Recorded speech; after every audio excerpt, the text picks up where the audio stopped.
While making the case for war, maybe we're awaiting testimony from America's top diplomat and defense chiefs, pushing hard for Congress to authorize military strikes in Syria. But not everyone is on board, obviously. Many of the loudest critics, rising conservative stars like Senators Rand Paul and Mike Lee.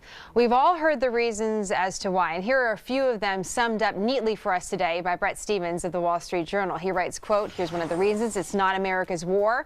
There isn't a compelling national interest to intervene.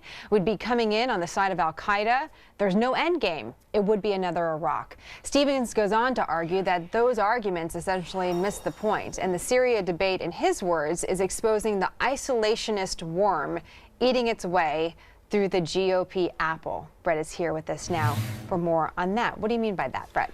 Well, look, you know, the Republican Party way back in the day in the 1930s and early 1940s was the party that opposed any intervention in Europe, really right until we were hit at Pearl Harbor.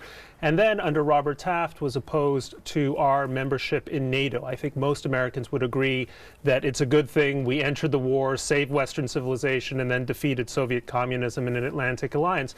But that tendency never went away. And I see some of this kind of boiling up again in the Syria debate. I think a lot of Republicans have sincere concerns, and they're genuine, about the competence of our commander-in-chief, about his willingness to do the job that needs to be done with Assad. And those are fair and sober-minded concerns. But there's a second line of thought that says the president has no right to go to war without congressional authorization, or this is a civil war in which we have no interest in who wins. And those really are kind of neo-isolationist thoughts. So, but on that, and just, you know, for review, isolationism is a policy of non-participation, right, in foreign events. That's one of the general ways to describe it. What if that's the way that the American people truly feel now? It's not just a political platform, but it's the way that Americans themselves are feeling at this time. Well, and in fact, I think there's a lot of opinion polling that bears that out. You know, Henry Kissinger once said that America goes between periods of overcommitment and periods of isolationism. And if you can say that the history of the last 10 years was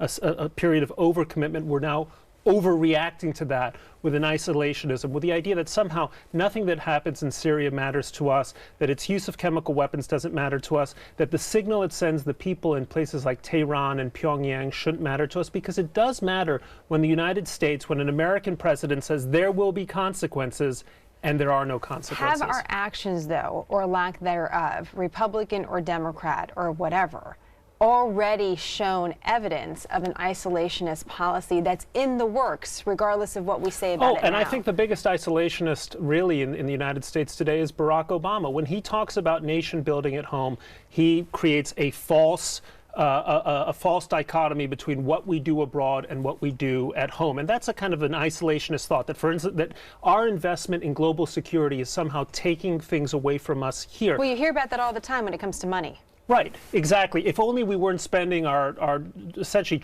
trivial amounts of money on foreign aid, we wouldn't have a deficit. I'm sorry, folks, but the reason we have huge deficits is because we have giant, out-of-control entitlement programs that have nothing to do with military spending, much less foreign aid or military intervention. So you say we really should be talking about these things as completely linked. When we talk about nation building at home, we are talking about Syria and Iran and all these other things that are happening outside of our borders. We want a world that is conducive to free trade, to American security and American values. That benefits us at home.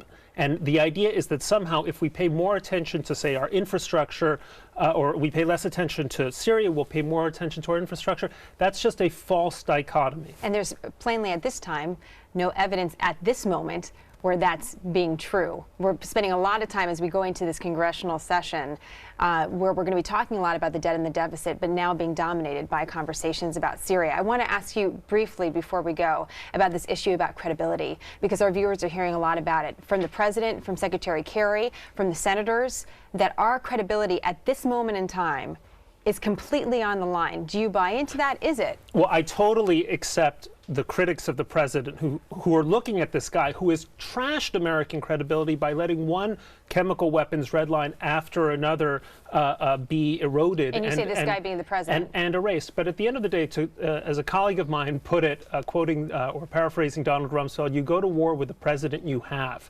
And we are not only interested in what happens in Syria, Republicans and conservatives should be interested in executive prerogatives, executive authority. One day we're going to have another conservative in the White House, and we're going to rue the day that Obama went to Congress to ask permission to carry out a strike like this. So you think Republicans need to get in line?